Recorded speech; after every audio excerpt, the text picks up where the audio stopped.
good to be champions, champions. Feels good to be champions, champions. ሰላም ጤና ይስጥልን ውድ የቻናላችን ቤተሰቦች እንኳን ወደ ቻናላችን በሰላም መጣችሁ። ዛሬ በዓለም እግር ኳስ በጉጉት የሚጠበቀውን የቼልሲና የማንቸስተር ዩናይትድ ወሳኝ ፍልሚያ በጥልቀት እንመረምራለን።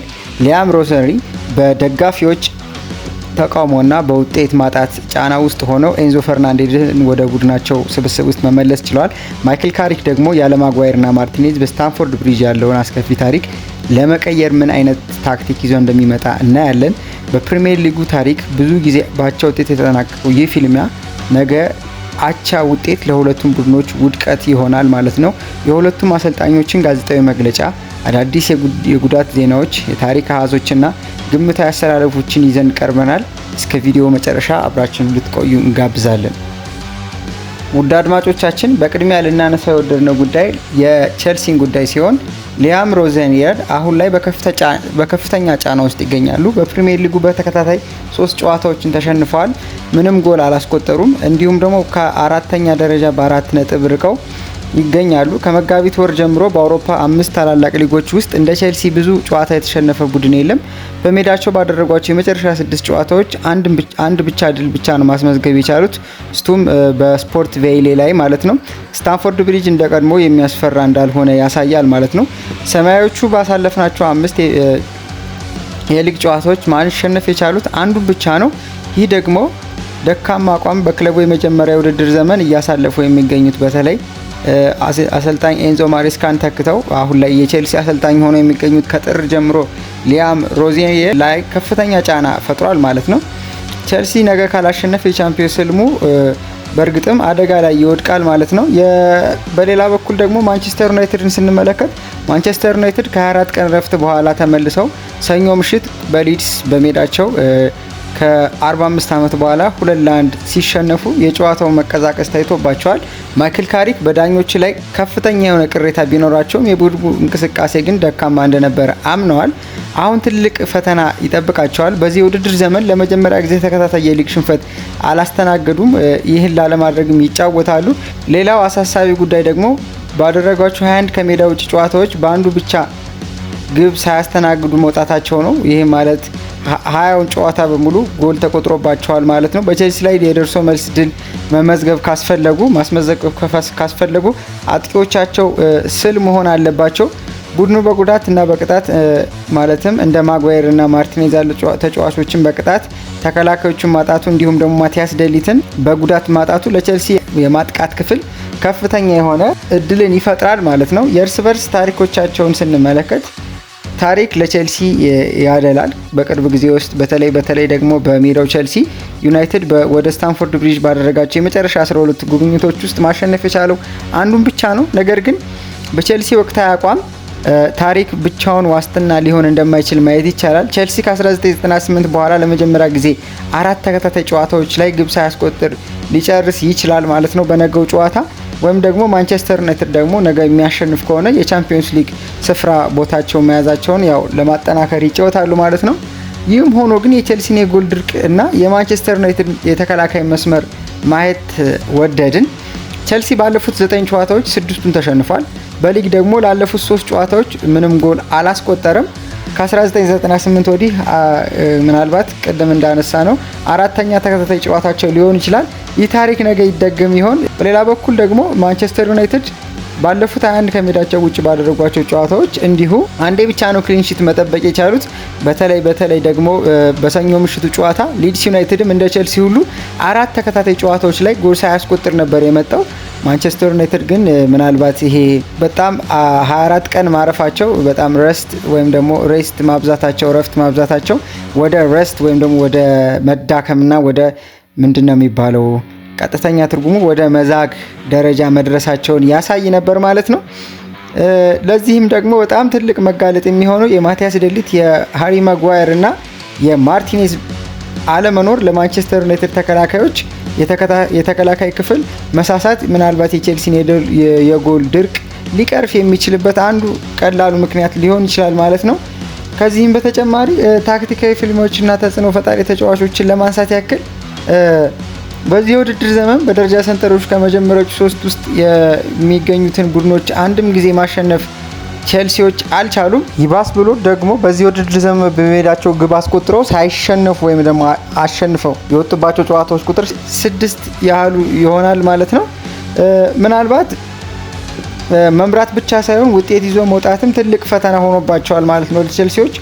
በትኩረት መከታተል ያለብን ሌላው ጉዳይ ደግሞ ቢኖር የቼልሲን የክንፍና የመሀል ክፍል ተጫዋቾች ነው። በቼልሲ ኤንዞ ፈርናንዴስ ወሳኝ ሰው ነው። ከቡድኑ ተጫዋቾች ሁሉ ብዙ የግብ እድሎችን በመፍጠር 51 እድሎችን በመፍጠር አንደኛው ነው። ከዚህም በተሻለ ደግሞ ኢላማውን የጠበቀ በኳሶችን ወደ ጎል በመምታት ደግሞ 27 ቀጥታ ሙከራዎችን በማድረግ ወይ ጎል ሆነዋል ወይ በበረኛዋ የዳኑበት በአጠቃላይ 27 ሲሆኑ ኤንዞ ኳስ አከፋፋይ ብቻ ሳይሆን የቡድኑ ዋነኛ የግብ ስጋትም ወይም ደግሞ የግብ አስቆጣሪነት ስራንም የሚሰራ ተጫዋች ነው ማለት ነው። በሌላ በኩል ዩናይትድን ስናነሳ ደግሞ በብሩኖ ፈርናንዴዝ እና ካስሜሮ መካከል ያለው ግንኙነት ልብ ሊባል ይገባል። ካስሜሮ በዚህ ውድድር ዘመን ካስቆጠራቸው ግቦች ውስጥ 6ቱም በብሩኖ ፈርናንዴዝ አማካኝነት ነው ያገኛቸው ወይም ደግሞ ብሩኖ ፈርናንዴዝ አሲስት አድርጎለታል ወይም አመቻችቶ ሰጥቶታል ማለት ነው።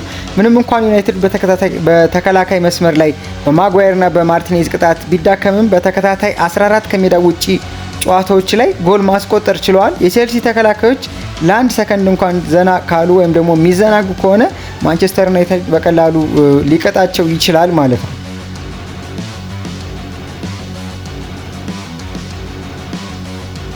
እስኪ አሁን ደግሞ ውድ አድማጮቻችን የአሰልጣኞችን አስተያየት እንመልከት። በዚህ መሰረት የባለሜዳ ቡድን የቼልሲን አሰልጣኝ ሊያም ሮዚየርን አስተያየት ስንመለከት ጠቅለል አድርገን የኤንዞ መመለስና የጉዳት ዜናዎችን ያነሱበትን የመጀመሪያውን የጥያቄ ወይም ደግሞ የኢንተርቪዋቸውን ክፍል እንመልከት። በተለይ ስለ ኤንዞ ፈርናንዴዝ በጣም በጥሩ ሁኔታ ላይ ይገኛል። ልምምዱንም በሚገባ ሰርቷል። ምንም እንኳን ሮዚየር ቋሚ አሰላለፋቸውን የማይናገሩ ወይም ያልተናገሩ ቢሆንም የኤንዞ መመለስ ለቼልሲ ትልቅ ተስፋ ነው። በሌላ ጉዳይ ደግሞ ተከላካዮቹ ትሬቨር ቻሎባህ እና ሪስ ጄምስን ማንሳት ችለዋል። ትሬቨር ቻሎባህ ዛሬ ልምምድ ሰርቷል ብለዋል። ትናንት ነበረ ውድ አድማጮቻችን ወይም ደግሞ ሐሙስ ዕለት ነበረ መግለጫቸውን የሰጡት። ለመመለስም በጣም መቃረቡን እንዲሁ አንስተዋል። ከዚህ በተጨማሪ ደግሞ ሪስ ጄምስ አሁንም ከሜዳ እንደሚርቅና ሌቫል ኮሎቤይ እንዲሁ ወደ ሜዳ ቢመለስም ነገ የጨዋታ ብቃቱን ለማስመለስ ወይም ደግሞ ለማሳደግ ከ21 ዓመት በታች ቡድናቸው ጋር ጥቂት ደቂቃዎችን ይጫወታል ማለት ነው። በዚህ መሰረት እነዚህ 3 የተከላካይ ክፍል ተጫዋቾቻቸው በነገው ጨዋታ ምናልባት አይሰለፉም ማለት ነው። ከዚህ በተጨማሪ ጥቃቅን ስህተቶችን ማረም እንዳለባቸውና ስለ ውጤት መበላሸት ሊያም ሮዚየር ቡድኑ ለምን ተቸገረ የሚለውን ተጠይቀው ነበር። የእርሳቸው ምላሽ የትኩረት ማጣት እንጂ የጥረት ማነስ አይደለም ብለዋል። ለማንሳት ያህል የማንቸስተር ሲቲውን ጨዋታ በተመለከተ ኩኩሬላ ግብ ለማስቆጠር ጥቂት ኢንች ብቻ ቀርቶት እንደነበረ አስታውሰዋል። እንደዚህ ያሉ ጥቃቅን አጋጣሚዎች ሲበላሹ በቡድኑ በራስ መተማመን ላይ ተጽዕኖ ያሳድራሉ። ቅዳሜ የሚጠበቀው ነገር መጀመሪያ ግብ ማስቆጠርና በሁለቱም የግብ ክልሎች ውስጥ ጨካኝ ወይም ደግሞ ሩትለስ መሆኑን አንስተዋል። ከዚህ በተጨማሪ ተቃውሞንና ጫናን በተመለከተ የሰጡት አስተያየት ደግሞ እንደሚታወቀው በስታንፎርድ ብሪጅ ያለው ሁኔታ ውጥረት የነገሰበት እንደሚሆን ይጠበቃል። የደጋፊዎች ቡድን ከጨዋታው በፊት ተቃውሞ ለማድረስ አቅዷል። ሊያም ሮዚየር የማንኛውም ደጋፊ አመለካከትን አከብራለሁ ያሉ ሲሆን ትኩረቱ ግን ማሸነፍ ላይ ብቻ እንደሆነ ገልጸዋል። ከኤንዞ ሁኔታ ጋር ተያይዞ ቡድኑ ተከፋፍሏል የሚለው ወሬም የቡድኑ ዝግጅት ድንቅ ነው በማለት አስተባብለዋል ማለት ነው። ከዚህ በተጨማሪ ስለ ካሪክ ያነሱ ሲሆን በሁለቱ አሰልጣኞች መካከል ትልቅ መከባበር አለ። በተለይ ሊያም ሮዚየር ማይክል ካሪክ በሚድስቦሮ ከነበረው ጊዜ ጀምሮ ድንቅ አሰልጣኝ እንደሆነ ምስክርነቱን ሰጥቷል። ዩናይትዶች የተከላካይ መስመር ጉዳት በተለይ የማጓየርና የማርቲኔዝ ቢኖርባቸውም ሮዚየር ደካማ ናቸው ብሎ ከመናገር ይልቅ ቼልሲ የራሳቸውን የግብ ዕድል መፍጠር ብቃት ላይ ማተኮር እንዳለባቸው ተናግረዋል ማለት ነው። ከዚህ በተጨማሪ ደግሞ የማንቸስተር ዩናይትድን የቀድሞ አማካኛቸውን የማይክል ካሪክን ጉዳይ ስንመለከት ስለ ሃሪ ማጓየር ለተጠየቁት ጥያቄ እውነቱን ለመናገር እኛ የምንሰጠው ብዙ ምላሽ የለንም። በእርግጥ በጣም አዝነናል። ባለፉት 2 እና 3 ሳምንታት ውስጥ በእንደዚህ አይነት ሁኔታዎች ደጋግመን ቅር እንድንሰኝ የሚያደርጉ ነገሮች ተፈጥረዋል። ነገር ግን አሁን ላይ ውሳኔው ተላልፏል። ወደፊት መጓዝ አለብን። ምንም እንኳን በውሳኔው ባንደሰትም መቀበልና ለቀጣዩ ጨዋታ ዝግጁ መሆን ግድ ይለናል ብለዋል። ከዚህም በተጨማሪ ደግሞ ስለ ሊዛንድሮ ማርቲኔዝ ሊቻ የይግባኝ ጥያቄ ሲጠየቁ አዎ በውሳኔው አለመስማማታችን ግልጽ ነው። ከጨዋታው በኋላ የተሰማን ተናግሬያለሁ። አሁን ያለው ስሜት ያው ነው። አሁን ግን ስለ ጉዳዩ በዝርዝር ማውራት አልፈልግም። ውሳኔዎች ተላልፈዋል። ወደድንም ጠላንም ቀድመን ጎል ማስቆጠርና ይህን ነገር ተቀብለን ነገ በሚደረገው ጨዋታ ላይ ጨዋታችንን መወሰን አለብን ብለዋል።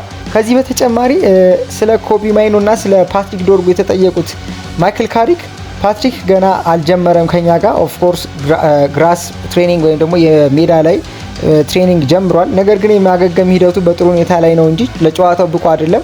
አሁን ሜዳ ላይ ለብቻው እየሰራ ነው። ይህ ትልቅ ተስፋ ነው። ከዚህም በተጨማሪ ደግሞ ኮቢን በተመለከተ ግን የተወሰኑ ስራዎች እየሰራን ነው፣ ለእርሱ ነገ ውሳኔ እንሰጣለን በማለት እንዲሁ አደባብሰው አልፈዋል ማለት ነው። ስለ ኤደን ሄቨን ብቃት ደግሞ ሲጠየቁ ኤደን በጣም ጥሩ ሁኔታ ላይ ነው። ገና ወጣት እንደመሆኑ መጠን በአሁኑ ሰዓት ያለው እድገት የሚደነቅ ነው። አንዳንድ ጨዋታዎችን ተጫውቶ ሌሎችን ደግሞ እንዲያርፍ መደረጉ ለወጣት ተከላካይ ተፈጥሯዊ ነው። ጠንክሮ እየተለማመደ ነው። ምክሮችን ይሰማል። በእንግሊዝ ብሔራዊ ቡድንም የነበረው ቆይታ ጥሩ መሆኑን አሳይቷል። ለነገው ጨዋታ ዝግጁ ነው ብለዋል። እንግዲህ ከዚህ በተጨማሪ ስለ ቼልሲ ጨዋታና የቻምፒዮንስ ሊግ ፉክክር የተጠየቁት ማይክል ካሪክ በጣም ወሳኝ ጨዋታ ነው። በሊጉ ደረጃ ላይ በጥሩ ደረጃ ላይ እንገኛለን። ያንን ይዘን መቀጠል እንፈልጋለን። ስታንፎርድ ብሪጅ ሁልጊዜም ከባድ ሜዳ ነው። ከሊድስ ጋር በነበረው ጨዋታ የፈለግነው ውጤት ባናገኝም ተጫዋቾች ያሳዩት ወኔ ግን ለዚህ ጨዋታ በራስ መተማመን ይሰጠናል። ይህም በውድ አድማጮቻችን በተለይ የመጨረሻዋን ከማርቲኔዝ ቀይ መውጣት በኋላ ያሉትን ደቂቃዎች በተመለከተ ይመስለኛል። ከዚህ በተጨማሪም ስለ ሌኒዮሮ እና ኤደን ሄቨን ጥምረት ተጠይቀው የነበሩት ማይክል ካሪክ ሌኒዮሮ እንደ ኤደን ሄቨን የማንቸስተር ዩናይትድ የወደፊት የተከላካይ መስመር ጥምረት ሊመሩ ይችላሉ የሚለውን ጥያቄ ስለ ወደፊት መተንበይ ከባድ ቢሆኑም ሁለቱም በእኛ ዘንድ በመኖራቸው ደስተኞች ነን። በእንደዚህ አይነት ወጣት እድሜ እንደ ማንቸስተር ዩናይትድ ላለ ታላቅ ክለብ በፕሪሚየር ሊግ መጫወት ቀላል አይደለም። አሁን ያሉበት ደረጃ በጣም ጥሩ ነው። እድለኞች ከሆኑና እድል የሚሰጣቸው ከሆነ እያደጉ እንዲያድጉ እናግዛቸዋለን። እንግዲህ የወደፊቱንም አብረን የምናይ ይሆናል ብለዋል። ከዚህ በተጨማሪ ደግሞ ማይክል ካሪክ ስለ ሜሰን ማውንት ተጠይቀው ነበር እና ስለ ሜሰን ማውንትና የወደፊት ሚና ምን እንደሆነ ተጠይቀው በእርግጠኝነት ለሱ የሚሆን ቦታ አለ። አሁን ማለት ብቃቱ ላይ ለመድረስ እየሰራ ነው። አሁን ሜሰን በዚህ ክለብ ውስጥ ትልቅ የወደፊት እድል አለው። ስለ እርሱ ምንም አትጨነቁ በማለት ሰጠዋል ማለት ነው። እንግዲህ ውድ አድማጮቻችን የአሰልጣኞችን ጉዳይ ወይም ደግሞ የአሰልጣኞችን አስተያየቶች የተመለከትንበት ጨዋታ ፕሪማች አስተያየት የተመለከትንበት ዘገባችን ይህን ይመስላል። ከዚህ ወጣ ብለን እስኪ ሰፋ ያለ ጉዳይ እንመልከት። የፕሪሚየር ሊጉን አስገራሚ መጣበቅ ወይም ደግሞ የውጤት መቀራረብ እንመልከት። ከ3ኛ እስከ 12ኛ ያለውን ደረጃ በተመለከተ የዘንድሮ የፕሪሚየር ሊግ ፉክክር ማበዱን ወይም ደግሞ በጣም መጦዙን ቀጥሏል። አሁን ባለው ሁኔታ ሰንደርላንድ እና ኤቨርተንን ጨምሮ 4 ክለቦች ከቼልሲ ኋላ በ2 ነጥብ ርቀት ብቻ ይገኛሉ። ይህም ማለት ምን ማለት እንደሆነ ለማንሳት ያክል በዚህ ሳምንት የሚመዘገቡ ውጤቶች ተገጣጣሚ ከሆኑ በሳምንቱ ማጠቃለያ ላይ በ3ኛና በ10ኛ ደረጃ መካከል ያሉት የነጥብ ልዩነት ምናልባት 6 ብቻ ሊሆን ይችላል። ነገሮች ደግሞ በይበልጥ እንዲጠናከሩ ለሚፈልጉ ደጋፊዎች ደግሞ በ11ኛ እና በ12ኛ ደረጃ ላይ የሚገኙት ቦርንማውዝ እና ፉላም በዚህ ሳምንት ጨዋታዎቻቸውን የሚያሸንፉ ከሆነ በ3ኛ እና በ12ኛ መካከል ያለው የነጥብ ልዩነት ወደ 8 ብቻ ያንሳል ማለት ነው። ይህም ማለት የውድድር ዘመኑ ሊጠናቀቅ 5 ጨዋታዎች ብቻ እየቀሩት ውድ አድማጮቻችን ግማሹ የሊጉ ክለቦች ለአውሮፓ መድረክ የመሳተፍ እድላቸው ከፍተኛ ይሆናል ማለት ነው። እንዲህ አይነት የነጥብ ፉክክር ምናልባት በዚህ ፕሪሚየር ሊግ ታሪክ ውስጥ ታይቶ አያውቅም ማለት ነው። ፕሪሚየር ሊግ ከተባለበት ጊዜ አንስቶ ከ1991-92 ጊዜ ጀምሮ ማለት ነው። ይህም እንግዲህ ምናልባት እንግሊዝ ፕሪሚየር ሊግ በጣም ክለቦች ተቀራራቢ መሆናቸውን የምናይበት አንዱ እድል ነው ማለት ነው። ከዚህ በተጨማሪ ግን አሁን ባለው ደረጃ ሰንጠረዥ ቼልሲዎች በ48 ነጥብ 6ኛ ደረጃ ላይ ይገኛሉ። ይህንም ደረጃ ይዞ ካጠናቀቀ ለአውሮፓ ሊግ ይሳተፋል። ነገር ግን ከበታቹ ያሉ 5 ክለቦች በ3 ነጥብ ልዩነት ብቻ ነው የሚከተሉት።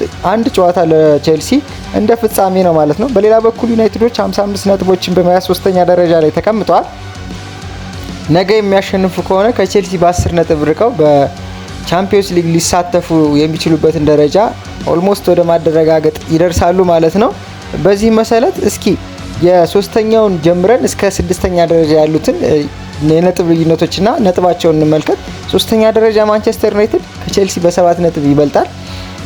አራተኛ ደረጃ አስቶን ቪላ ከማንቸስተር ዩናይትድ ጋር እንዲሁ ተመሳሳይ የነጥብ ኖሮት በጎል ብቻ ነው አንሶ የሚገኘው። አምስተኛ ደረጃ የሆነው ሊቨርፑል ደግሞ በ4 ነጥብ ይበልጣል ማለት ነው ከቼልሲ። ቼልሲ ደግሞ ለአምስቱ ከፍተኛ ቦታዎች እየተፋለመ ይገኛል። በዚህም መሰረት በጣም ከፍተኛ ፉክክር ውስጥ ነው ያሉት ማለት ነው። የነገው ጨዋታ ምን ይቀይራል የሚለውን ስንመለከት አስቶን ቪላ እና ሊቨርፑል ጨዋታዎቻቸውን የሚያደርጉት እሁድ ነው። አስቶን ቪላ ሰንደርላንድን ሲያስተናግድ፣ ሊቨርፑል ደግሞ ከኤቨርተን ጋር ይጫወታል። ስለዚህ ቼልሲ ነገ በስታንፎርድ ብሪጅ ድል የሚቀናው ከሆነ በ3ኛና በ6ኛ መካከል ያለውን የነጥብ ልዩነት ወደ 4 ማጥበብ ይችላል። ይህ ማለት ደግሞ እስከ ውድድሩ ዘመኑ ማብቂያ የሚቀጥለው የቻምፒዮንስ ሊግ ትንቅንቅ ይበልጥ ያፋፍመዋል ማለት ነው። ታዋቂው የማንቸስተር ዩናይትድ አሰልጣኝ ሰር አሌክስ ፈርጉሰን በአንድ ወቅት ኢትስ ኤ ስኩዊኪ ባም ታይም ማለትም የፍጻሜው ሰዓት ደርሷል፣ ውጥረቱ አይጥ ላይ ደርሷል፣ ወይም ደግሞ በጣም ባም ታይም ላይ ደርሷል። አው ቼልሲ የቻምፒዮንስ ሊግ ተሳትፎ እጣ ፈንታ አሁን በሴኮንዶችና በደቂቃዎች ላይ ተንጠልጥሏል ማለት ነው።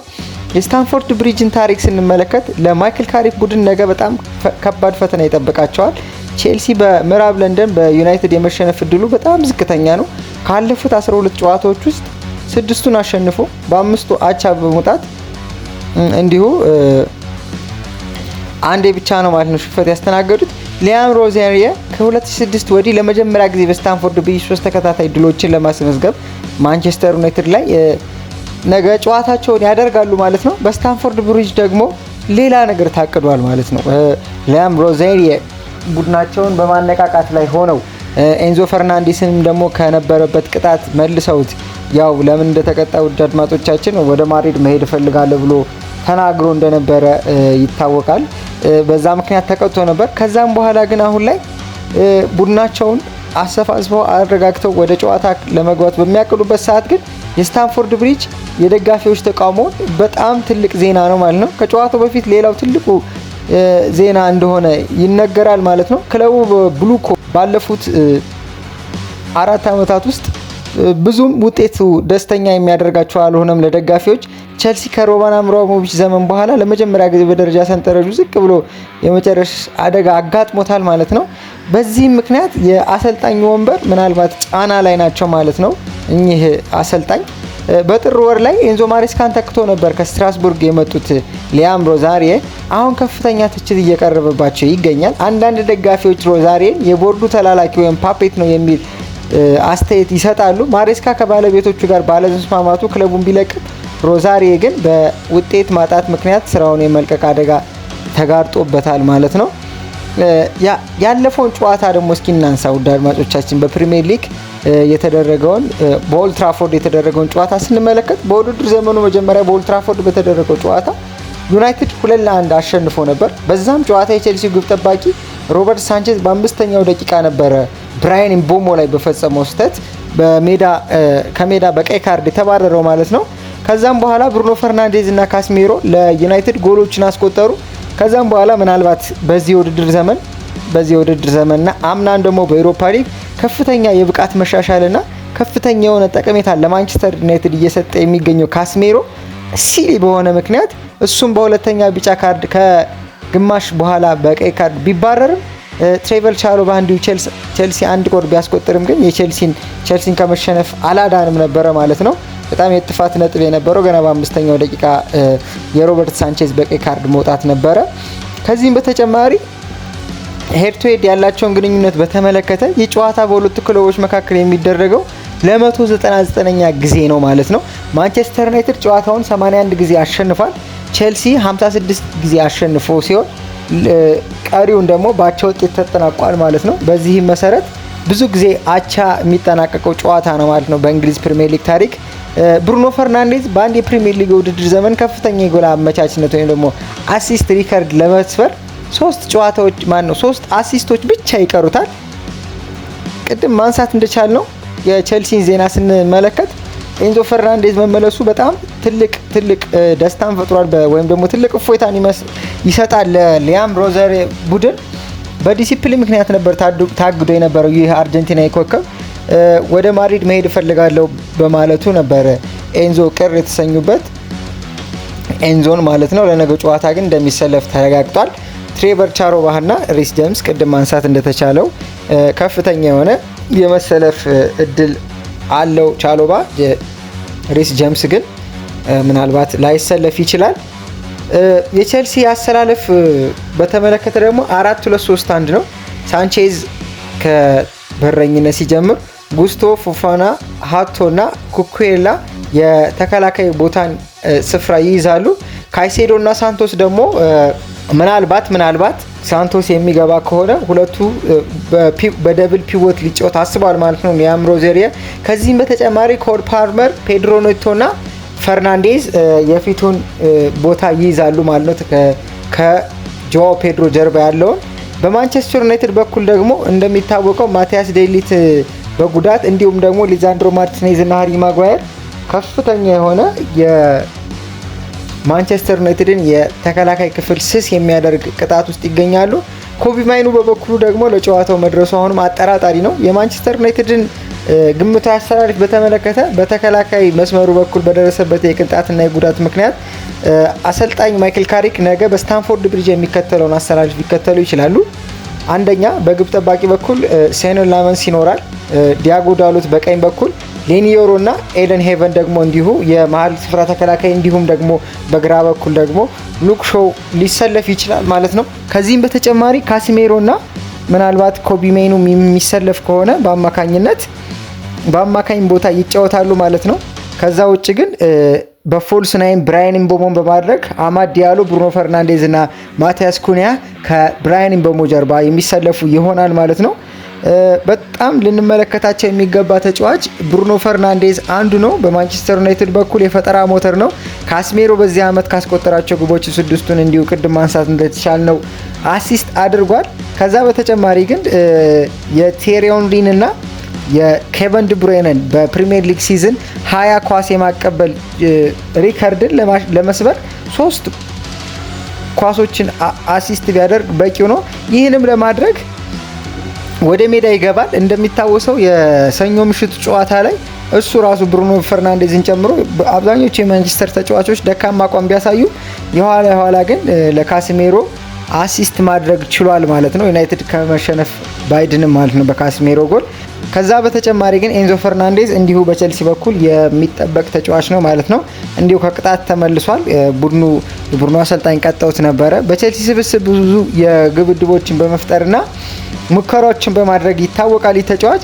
ከዛ ውጭ ደግሞ ጆአዎ ፔድሮ በ14 ግቦች የቼልሲን ዋነኛ ግብ አምራች ሲሆን በዩናይትድ በኩል ቤንጃሚን ሼሽኮ እና ብራያን ኢምቦሞ እያንዳንዳቸው 9 ጎሎችን በማስቆጠር በፕሪሚየር ሊጉ በቡድኑ ውስጥ ከፍተኛ ጎል አስቆጣሪ ናቸው ማለት ነው።